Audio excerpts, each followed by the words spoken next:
Hey, welcome to the Happy Rant podcast. I am Ted Cluck, joined as always in studio by my good friends, my partners in radio, Barnabas Piper and Ron Martin. Boys, we have a historic episode dialed up for today. In that, this is our last episode as independent media makers. Years ago, how many years ago, Pipe, did we start this thing? And I think we're almost at 8. Yeah. It was 2014 when we started this, and it was like, I think it was May of 2014. Yeah. So we're fast approaching 8 years doing this, which is we either deserve kudos or what is the matter with us? Yeah, that's crazy. Sometimes I say 8, sometimes I say 10, just round it up. But we've been doing this for a long time, and we've been doing it independently. So we've been just kind of, hard scrabble, true to our integrity, makers of podcast media. But boys, we are on the precipice of something big for this program. In that we are selling out. We are selling out in a huge way to a company called, it's Salem, right, Pipe? Salem Media, and then so they have a network of podcasts called Life Audio. So we will be Life Audio, newly minted Life Audio members, participants, artists, moguls, etc. Life Audio artists. Yes. They came to us with just a briefcase full of cash. They know what our weak spots are in true A&R kind of media fashion. They pursued us. They chased us down. I'd say they played to our egos a little bit. They played to our considerable egos, and we have a huge new deal in place, boys. And I'm sorry, I'm a little distracted. My computer's doing weird things. Also, it looks like my son Maxim just dumped out the contents of his backpack right in my studio space. So I'm looking at this huge pile of stuff, hoping he doesn't need any of it for school.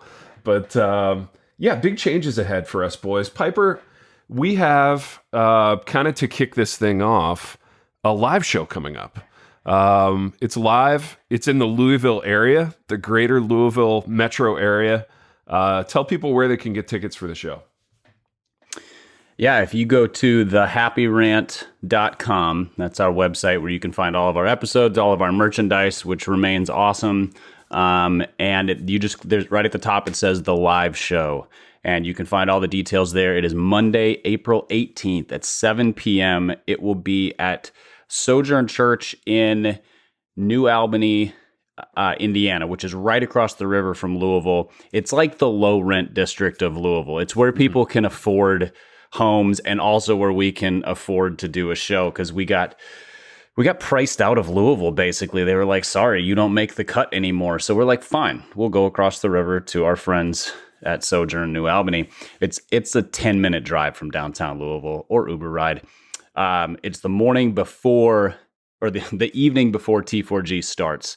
And so it'll be our typical show of shenanigans, multiple episodes, lots of interaction with you, the listeners who are there. A bunch of you have already bought tickets. We have 2 ticket options.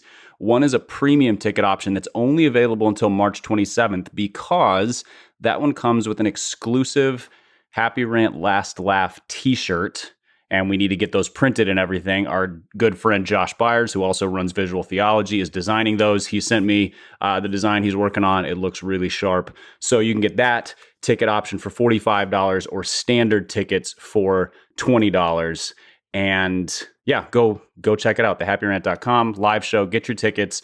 The standard tickets will be available right up until showtime, basically, but we encourage you to get them in advance. I'm hearing a lot of buzz about this show, and I'm actually, hearing that there's going to be some celebrity appearances in the house, including perhaps one at Jared C. Wilson, kind of experimenting with his wardrobe a little bit, doing some different things. He's a sponsored at Marshall's celebrity. So at Jared C. and at Marshall's made it official. They're in a business relationship. Jared's doing some new things with his wardrobe. Kind of TJ Maxx really wants to get in on this. You could have just started a bidding war. It's like NFL free agency. TJ Maxx made a big push right at the end, but at Marshall's got the deal done. Jared's doing some things. So when I think about his new wardrobe, baby, I'm thinking of that character from You know the guy from The Wedding Singer who always wore like the Michael Jackson jacket and the one glove? Yeah. In my mind's eye, that's going to be Jared at the show. He might have some leather pants on. We'll just have to. Oh man, can you imagine how dope that would be? That would be incredible, wouldn't Jared it? C. If he walked in with leather pants. I mean, I don't even know if I would need a moment to compose myself. I'd be so stoked. I feel like Jared C. is in that moment of celebrity where he's kind of inflating how much people are actually looking at him. When in fact, when you're a middle-aged man, like no one's looking at you really ever for any reason. Unless you're wearing leather pants, and then they can't look away. Unless for, you're wearing sort leather of train wreck reasons. That's right. Yeah. Well, it's train wrecky. it's going to be. That's train wrecky. It's going to be a little train wrecky. It's going to be a lot of fun. The whole night's going to be train wrecky. I think what people, if you've never been to a live broadcast, ladies and gents, it is a bit train wrecky the whole night. That's how I would describe it. It's train wrecky in the best possible. Dude, remember that one year? And I think this was a year where we pulled the biggest ticket sales for this thing, where we really went for it, and we really went into the sheet cake thing. We really went into like, I got some guy to like make us Nerf footballs. That was huge. That felt really big. I would like to recapture that energy. So let's take a minute and think about what stuff we would like people to bring us this time. Oh yeah, I forgot that we have a tradition of asking people to give us gifts to kind of make it feel special, Yeah. What are you guys thinking? Anything come to mind? Like Marshall's gift cards, maybe? Just can you imagine the joy? maybe you could talk to Jared about that. Yeah, I mean, maybe that should be his price of admission. he's a really important guy. You may have to go through some back channels now to get to him, even. But if we could lean into that, that would be great. Yeah, that would be something. Or just like, I would be interested if if we put out like our shirt sizes, just the best shirt they could find at Marshall's. Okay, so I think that's the play pipe. So gift cards feel a little impersonal, whereas if they're like, oh, this is the perfect Ted Cluck, like basically Marshall shirt. Yeah, buy the shirt that you feel, again, in a non-ironic way, would that's best right. suit each of us. Going to Marshall's, knowing our sizes. So I'm XL, just putting it out there. Large. I'm a large. It's a lot of it's shoulder. We don't have to get into the specifics, but XL for me, probably like extra small for Ronnie. But I should be a large, but I go with medium because medium is Ronnie's size. Because at Ronnie J Martin, Yeah, so scrawny Ronnie. Grab something from Marshall's that you think would delight us, and that would be amazing, and we'll make a bit out of it on the show. That'll be probably like a whole episode. So anything Kent Tekulve related is always welcome. I think one of you guys got a Kent Tekulve baseball card at one point. I did, and it's still in my office. It's at my office at work, and I display it with pride. So shout out to whoever provided the Kent Tekulve card, but maybe something from the Kent Tekulve line at Marshall's. I think he has a similar to Greg Norman. There's a line of Kent Tekulve related gear that would be really nice for us. So go to Marshall's and do your worst. We're excited. Always good to have a live show on the horizon, boys. But in light of this move to Salem Media, Piper, why don't you explain the logistics of it in terms of nothing's going to change for the audience. So they don't have to resubscribe. They don't have to do anything weird or different. The show itself, qualitatively and quantitatively, is not going to change, save for a couple little formatting things. So Piper, tell them what's different and what's the same about this pivot to Salem, besides our $2,000 a day cocaine habits. And the obviously, and it's gonna end with explosions and grenade launchers attached to AK-47s and say hello to my little friend. All the usual stuff. Yeah, the narrative arc on this is just already in place. But I want to start by reassuring listeners that if we care about one thing on this show, it's artistic integrity. We care deeply. There's the reason we've been independent for 8 years, and it's because we just wouldn't sell out who we are and what we stand for, and that will not change. We get to continue to talk about whatever we want, however we want to, with absolutely no show prep on a new network. So what you've come to expect from us, which is generally the unexpected, will continue. There's no, they're not going to have sort of editorial watchdogs slapping down our genius takes on things. Also, you don't need to resubscribe to anything. This will migrate to a new platform, which just means nothing from you. It'll just keep showing up in your favorite podcast feed, whether that's the Apple podcast apps or Spotify or Amazon Music or, whatever, wherever you find your podcast. We're on all of them. So that doesn't change. What you will notice as a difference is, and maybe this is the greatest loss to some of you, although I will say I think I've reached the end of this place in my career. I will no longer be doing ad reads. Oh. And by reads, I mean remembering stuff off the top of my head and riffing for 60 seconds. Baby, let's give a moment of radio silence. Oh, I agree, baby. Right now. Yeah, that feels good. Just reflect on it. I'm just reflecting. This is where, like, if we were a bigger production, great maybe Salem could do this for us.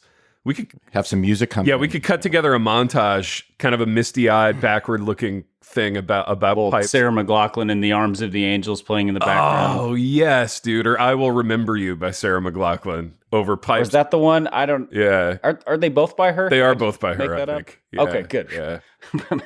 Again, every song is by Sarah McLachlan. At least, every montage. I had a couple of records by her in my collection in the 90s just to look sensitive in case girls came to my dorm. Sweet Surrender, baby. Sweet Surrender. Oh, kind of like we're sweetly surrendering to Salem Media at this point. We're in their arms, We're sweetly surrendering to Salem Media, trying to tell you we're not surrendering to anybody, which is just such a very 90s. Yeah, exactly. Anyway. We're not selling out to anybody. Sell out, but also we're not selling out to anybody, but I just signed a $4 billion major label. Hold my coffee while I sell out. Yeah. And also, we'll all be wearing leather pants. Listeners, you will be hearing more ads as part of the show. That'll just be sort of the pre-recorded thing. So who knows? Maybe you'll buy like Bombas socks or Casper mattresses.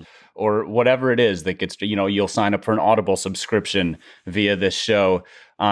So it's also possible that Dwell could stay with us. That we've made the connection between Dwell and Salem. They might be working out a deal. It's no longer my purview. I've handed off the negotiations, and I'm not mad about that part of it. So yeah, basically, it's going to be the same show with a few different ad reads. It'll look different on our end from a production side, but that doesn't affect you at all.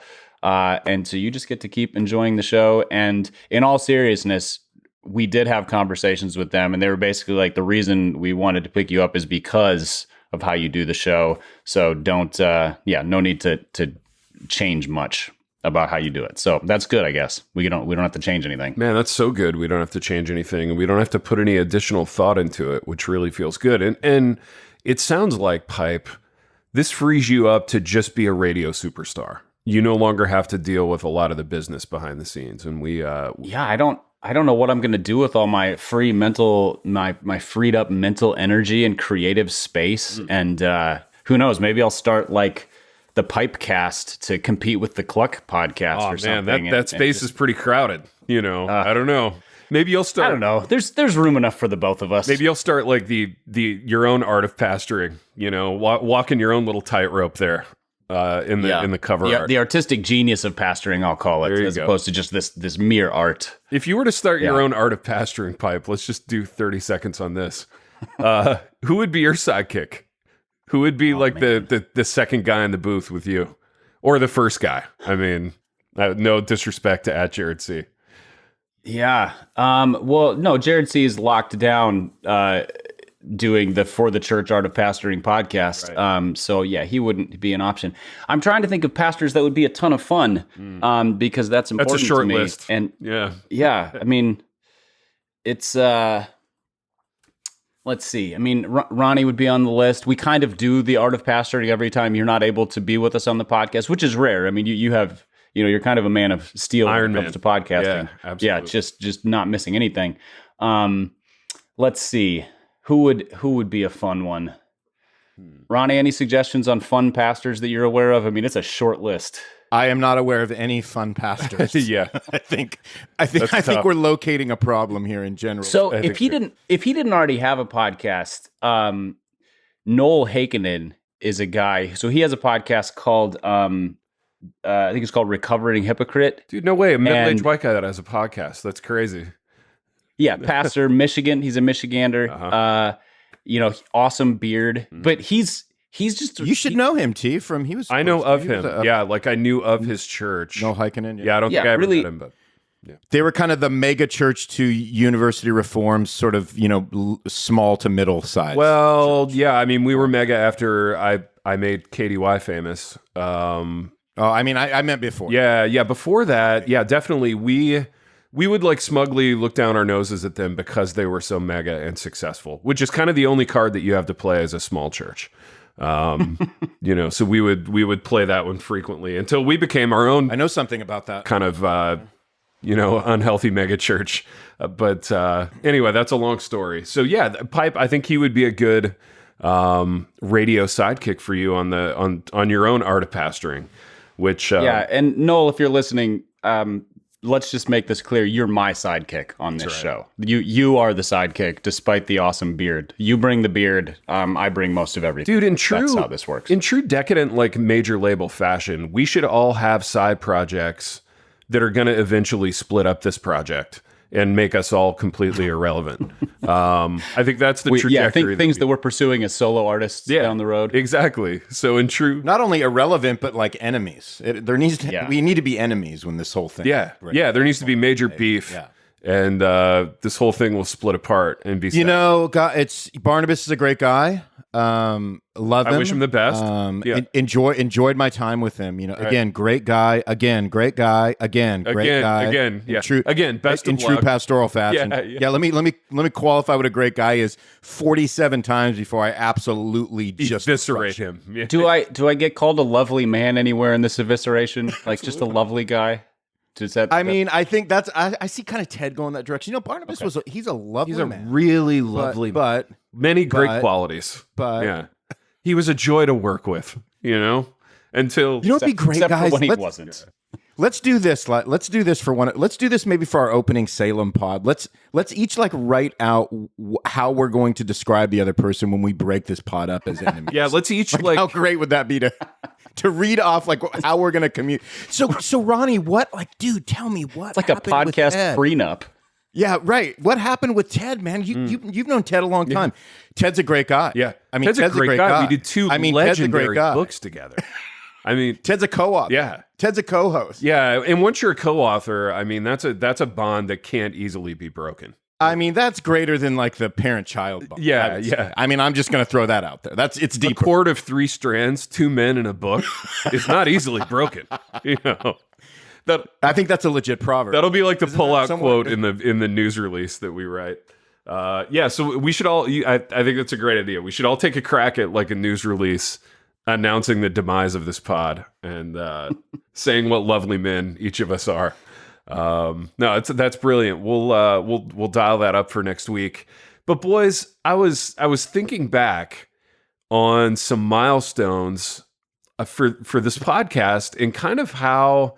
So if we've been doing this for 8 to 10 years, let's say, a lot's changed for us in that time, and including some pretty paradigm shifting kind of mindset changes. I was in my 30s when we started doing this. And when you're in your 30s, you're looking at life in a completely different way. You're looking at your career in a completely different way. My career was different. This was pre-professor. I was still living in Michigan. Pipe, you might have been in your 20s. Were you in your 20s? I think, let's see. I think I would have just turned 30. Yeah. So, because I'm about to turn 39. Yeah. So, yeah, I would have just snuck into my 30s. Yeah, I recall at that point thinking that I thought that you and I were closer in age then than I do now because we both our ages started with the same number. Yeah, exactly. But you were basically the same age as I am now, or a little bit younger. Yeah. Yeah, now you seem much, much older and wiser. Well, I seem much, much older, and I feel much, much older. Boys, 8 years in this business. My goodness. Oh, man. The demands, it takes a toll. It ages you. It takes a toll. Yeah. It's like seeing a president at the end of 2 terms. Exactly. I think that's how we all look and feel right Boys, you look at the publicity shots from the beginning of this show. We're just a couple of youths. We look like a bunch of kids, just a bunch of kids having fun in the studio. Bunch of angry post-youth group kids just making their way in the podcast world like everybody else. How is it that 8 years in the White House makes presidents look gaunt, and 8 years in podcasting gave me love handles. Like, I want the gauntness. I want that. Yeah. I want that. That sort of all that raggedness. pre-show prep you do, boss. You know, I mean, Give me hollowed out, ravaged gauntness any day, over the kind of fat, sleek excess of being a radio star. Yeah, I don't want like the high blood pressure, red cheeked, thinning hair look. I want like my hair turned shock white and there's like hollow. Yeah, just my cheeks are hollows and suitcases under my eyes. That's I'm a hollow. I want to look like Crispin. I want to look like Crispin Glover, not Rush Limbaugh. I think that's what you're trying to Glover. say right now. I think that's what we're all trying to get to right now. I love it. Yeah. That's a great celebrity call out. Crispin Glover might be at the live show. With its Yeah, I heard. Well, I didn't want to mention that, but I think he might be going with Jared. with a smaller entourage than They might be Jared C. carpooling together. Yeah. Jared C. and Crispin Glover. Yeah, Crispin Glover. What do you think they're gonna? What do you think they would drive if Crispin Glover, Dude, that's a and Jared C. question. showed up at the last laugh? Something, and I'm inferring a lot about Crispin Glover's personality based on seeing him in Back to the Future 30 years ago. Do you think Which might be the most normal role he's ever played if you really look at his catalog. Do you think he still has the old DeLorean from Back to the Future? I feel How great would that be? that would be interesting. And Jared C would be so excited to ride in that. He would He'd be so pumped. dude, he would hyperventilate, maybe throw up all over his Marshall. He would be so pumped. Yeah, I think he still watches that movie like twice a week. I think he would. I think at Jared C, and this is a little esoteric, stay with me. I think he would spend a lot of time though, kind of reflecting on who's more famous between him and Crispin Glover. You know what I mean? And he kind of takes some pleasure in the fact that, like, at this venue, more people are probably going to recognize me. He's not wrong, dude. I know. I mean, in that venue. yeah. That would be a legit thought for him to have. Like, Well, they'd be like, hey, Jared, who's your friend? And to be fair, it's a really healthy thought for a lot of pastors to have, and just spend a lot of time each day reflecting on how famous they are in relationship to other people. That's just good, healthy 2022 behavior. Yeah, always be measuring the relative size of your fish versus the pond that you are in. Well, absolutely. I mean, it's right there as one of those key laws of leadership. I feel like pastors build in a couple hours every day in their little planners to reflect on that. It's part of the quiet time routine in the morning. How famous am I compared to the people that I call my friends?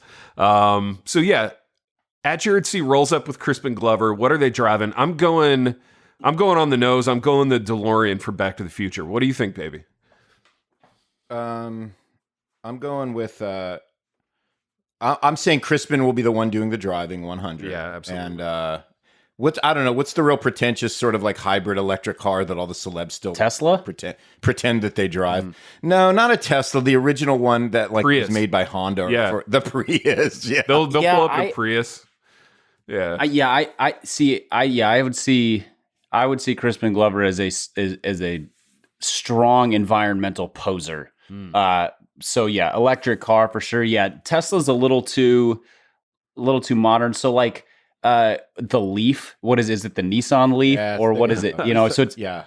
It's Chevy, that one. a Chevy Leaf is what it is. Oh, Chevy. Yeah, okay. Coming in strong with the electric and car. nobody would hear them coming, because that car it'd be a whisper. basically sounds like it's being pedaled. So, But then at the same time, like Crispin could be one of these old school dudes. It's like pulling up in his like 57, like totally like a 69 Mustang fastback, big yeah, throaty like rumple. he's probably more like that guy. Yeah. Yeah, like dude, I don't care. I'm I'm into classic cars. if it was going to be one of those cars, I don't think it would be a muscle car. I think it'd be like one of the 60s eras Cadillacs with like the fins. That's what I'm saying. Yeah, that's what I'm saying. Kind of a two-tone, so like canvas top, teal body with a white stripe down the side. Yeah, totally tires, redone, and yeah, I mean that's how he'd. I got another iteration of this, and hear me out on it. Crispin Glover and Jared. Crispin Glover and Jared C. Motorcycle. That's abstract. Motorcycle with a sidecar. Who's in the sidecar? Wow, Is it Crispin or Jared? it's Jared. Picturing Jared with his goggles on. Yeah, all kind of wedged into this little sidecar. Yeah, little. It's Jared C, but he's stoked because again, he's with the guy from back. He's with the guy from Back to the Future. He's ascertained that he's more famous. He's stoked. He's on a cloud at that point. That's really big. But boys, when you started doing this program, what were your expectations of it? So thinking back like a decade ago almost at the beginning of podcasts, we start doing this. What are your expectations of it? And has it lived up to your expectations or exceeded or fallen short of?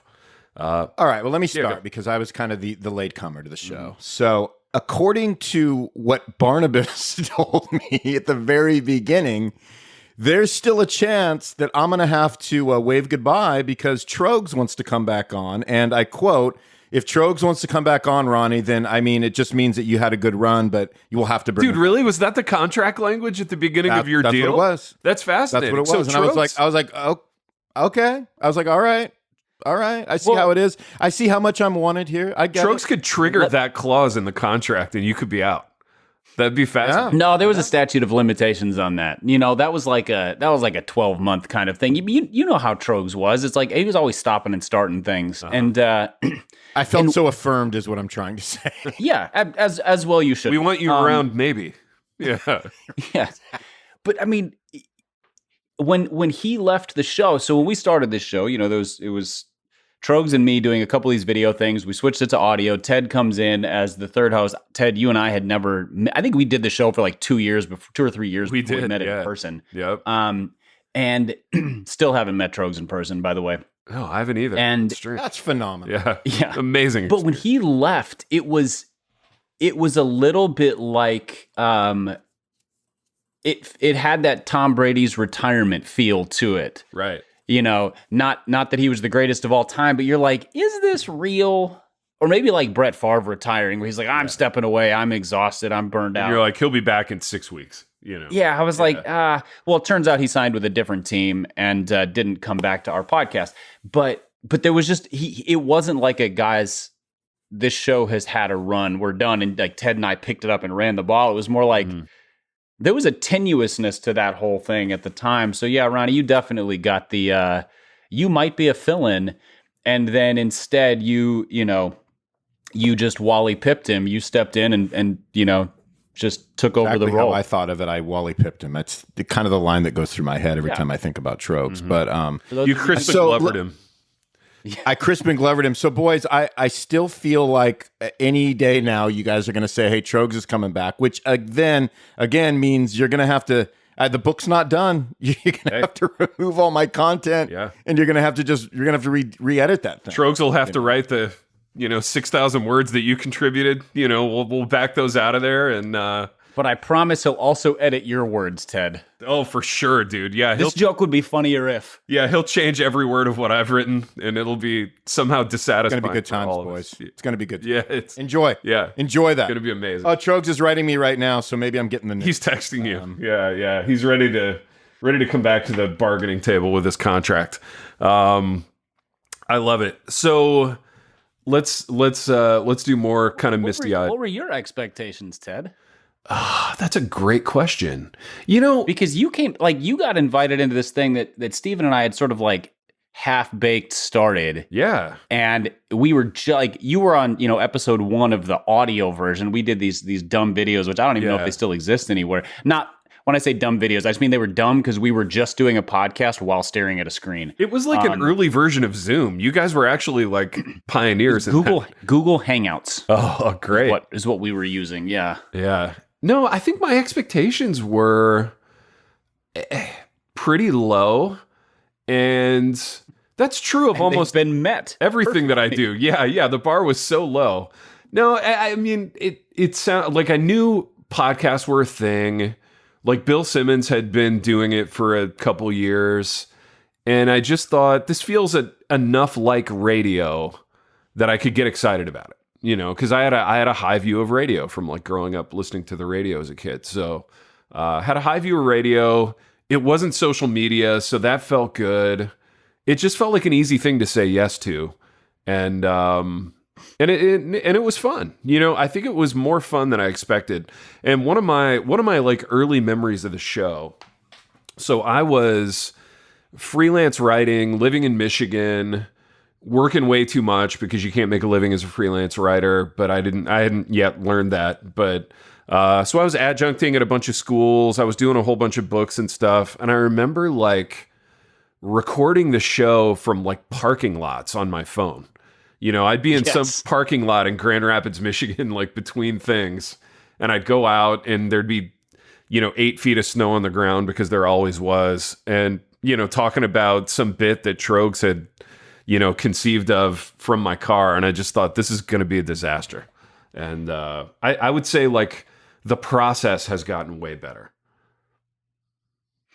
Oh yeah, I have a similar memory because my kids were little at this like preschool in first grade or something like that, and we had just moved to Tennessee and we're living in this apartment, and so there wasn't a lot of space, and so like if they were awake, I had to find another place to do this. Yeah, and so I would go to like the apartment complex clubhouse and use like their media room, kind of like their office setup. Yeah. And the Wi-Fi in there was trash. And so like, and I was, recording into like the Apple headphones as my microphone. Nice. And yeah, so like when we made the huge leap to buying like blue Snowball microphones 4 years into podcasting, it was it felt like we arrived. And now, yeah, I mean, look at us now, just lavish. Ronnie has like a whole studio. You have an office. Oh. I have a desk that counts for something. There so you go. It's huge. No, it is. It's huge. It's very huge. Ron, had we done our books together at that point? I forget the timeline of all this. I think we probably had. I think Bridezilla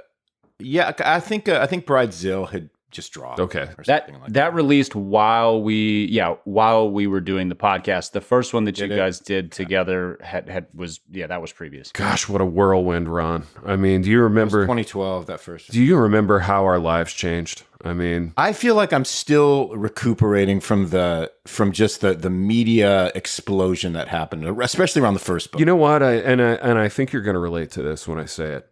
I barely know that guy anymore. The guy that I was before Bridezilla. To get that back, to reclaim that innocence. Dude, literally this last week, this is so funny. A friend of mine texted me from like some random Christian bookstore, and he was like, "Hey, you're in the bookstore," and then the picture comes through, and it's that book. And I hit him back, and I'm like, "That's literally the worst book I've ever written. It's not even close." And the power of Waterbrook. Yeah. Oh, Waterbrook. You say the name Waterbrook Multnomah, and people do things. You know what I mean? And Piper, I know you know what we're talking about because when we started the program, you were in the publishing business, and I was. That Waterbrook name, it does open doors, is all I'm saying. I will say it opened more doors when it was just Multnomah. Oh, Multnomah! It just rolls off the tongue, doesn't it? I mean, it's a simple name. It had the little mountain as their little logo on the branding. Spine. I know because my dad published with Multnomah back in the day, and so that name was like a staple in our house. Everywhere you go in the world, that logo is sort of recognized around the globe. And I'm scanning my eyes around my house right now, and that thing it seems to pop up everywhere. It really it's everywhere. does. Yeah. So shout out Waterbrook Multnomah. My question to you is, both of you, does that company still exist? Or are they still putting books out? Oh, you better believe it still exists. Really? You better believe it, big time. Fascinating. Yeah, bigger. What are they doing? What kind of moves are they making? What are they? You mean after our book? What are they doing? Yeah, they're reveling in. After we put them on the map, I'm still reveling in our success. Yeah. Still dining out on Bridezilla. 100%. 100%. How does it make you feel, Ronald, to know that we made careers with that book? Who's our editor on that thing? Do you remember? I think the only right answer is humbled. You feel humbled. Yeah, I think I feel humbled. Do you remember who our editor was on that? I do. Who was it? Well, a great. So I want to be careful now because we both love this guy, Andrew Stoddy. Oh, Stoddy. Yeah, we love him. I haven't thought about him in 8 years, but I love that guy. Truly, you guys are you're getting uncomfortable because you probably got a deal in the works with Stoddy. I'll move on. I don't got a deal in the works with Stoddard, but he truly is like a salt of the earth dude. He's a great guy. A brother. You know, He was at David C. Cook when I did my first 2 books with them, and then made there was kind of a mass exodus of leadership, and he moved over to Waterbrook just in time to have his career made by you guys. wow, man, I couldn't pull it off, so he switched publishers to work with you guys. what a sliding doors moment for him. You know, it all could have been different over at Dave Cook. Dave Cook still a company? Things have gone so well for them in the last 8 years. What have they done lately? Gone through 9 VPs. Nice, dude. Wait, were any of us a VP at Dave Cook for a minute? I don't think I was, but I'm not sure. Yeah, I mean, it would have been so fast you might not have noticed. Exactly. Dude, being a VP at Dave Cook, where are they based? Are they Grand Rapids or Wheaton? Colorado Springs, the other one. The other one. Yeah, yeah. So Colorado Springs, you're moving your family out there. You're excited. You're VP finally in publishing, and then it goes south in 6 months. Who's their biggest author? Do they have anybody big in the stable? I mean, I think Francis Chan is still publishing with Frankie. them. That's the thing is like there was a stretch where they crushed, Yeah. and then they just started. They had some great leadership who all left for other companies, and then the transitions to new leadership just didn't go well on repeat. I think they're actually doing well now. Okay. But there was about a 6 or 7 year stretch where like they were not doing well. And I don't know who they were acquiring that was, like big authors doing great work. Yeah, there were no Frankie Chan though. We got a lot of mileage out of Frankie in the early years of the show. I feel like that was kind of a recurring motif. Back when Frankie was still a celebrity. I feel like we should do some investigative journalists and kind of a where is he now? Because he was so important in our lives for a long time. Where do you think he is now? That's interesting. I genuinely have no idea. Like you could tell me that he's like pulling a Mother Teresa in Calcutta. I don't know. Yeah. Bangkok or something, or that he's pastoring a network of home churches, or that he is doing internet marketing, or that he has taken up church consultancy, as many pastors who leave the ministry do. Yeah. Or like that he's become Eastern Orthodox. Like I genuinely have no idea. All of those scenarios are kind of equally fascinating to me. So that was a good list, Pipe. Ron, do you have any idea what Frankie could actually be up to these days? Ronnie just said to Irish goodbye, which makes sense because we are recording this on St. Patrick's Day. Oh, is he out of here? I got my phone. He texted and said had to run. Sorry, guys. Dude, he got really uncomfortable with that Stoddard stuff. I don't think that's why he had to run, but I'm sure it accelerated his departure. Dude, because he's got like feeler emails out to literally every acquisitions editor there is. So, Stoddard, if you're listening, Ron loves you. Yes. Also, Andrew Stoddard as a person is wonderful. He is a good guy. I've never done a publishing deal with him, so I only know him personally, and I really like him. I was kind of doing a bit there where I sort of pretended to forget Andrew Stoddard and the great work that we did together. But Stoddy, if he would understand, he is a man with a sense of humor and not thin skinned, so you'll be fine. And if you're listening, Ron really wants to do a book with you about literally anything. Give him the $8,000 advance. But especially church planting in a small town. Exactly. Things have changed a lot, Pipe, since we started. Like Ron was still like a worship guy, I think. Or maybe he was just like right at the beginning of pastoring. I don't remember. Well, when we started, he was still a worship guy. When he came on the podcast, I think he was pretty recently in Ohio. Yeah. So. Yeah. And because I think he's been there 6-7 years, so that would have been about the time he started. He was still kind of dining out on being a church planter. Remember that when it was like cool to call yourself a church planter, and now like as of the past couple of years, he's doubled down on like he actually skipped over just being a pastor, and now he's like I'm the pastor to pastors. So not only am I a pastor, I'm like double pastor. So well, some of that, and he would be so offended to hear me say this, but I'm not worried because he won't listen. Is simply his age. Like he was a church planter when many guys are at the just pastoring stage. Yeah. That's true. So and then he moved into a season of life, if you will, that is the pastor to pastor age bracket, despite having there's sort of a condensed time frame. Yeah, that's right. Dude, can we do a second on him insisting that he doesn't listen, but I actually think he listens to every second of the program. I think it's performative when he says he doesn't listen. What are your thoughts on that? Do you believe? I mean, I wouldn't be surprised. Kind of? Yeah. This is one of those like, we'll do what we do. He does what he does. We will pretend that we think that he doesn't listen. He will pretend that he doesn't listen, and both will go on our merry ways. I think that's probably how this works best. Yeah. I think he actually, and this all manifests in different ways, right? So like cards on the table, I really do care about the show, and I enjoy doing the show. I listen to the show. Like I enjoy the episodes. My wife listens. He pretends to not care about the show, but I think he actually cares about it the most out of the three of us, in that he has the most like sort of ideas when it comes to how we should do things. Also, he wouldn't keep doing this if he didn't care. Like I don't know how busy Ronnie actually is, but I know that he has enough irons in the fire that if this was a thing that he deemed a waste of time, he would not keep showing up every other week. Yeah, he would not show up once a month like he does. Like his, he would not be the Cal Ripken Jr. of this program. And by that, I mean being on it one time per month. Yeah. I'm going to say, and by that you mean, I don't know, who's a baseball player who's really good half the time. And like by half the time, we mean a third of the time. Yeah. Pipe, we both have a heart out. We need to close this program, but it has been a pleasure doing independent media with you. And now that we're selling out, we're becoming a part of a huge corporate machine and, doing lots of coke and undoubtedly breaking up. It's been a good run. Just kind of mom and popping this thing for 8 years, but I look forward to seeing where it goes.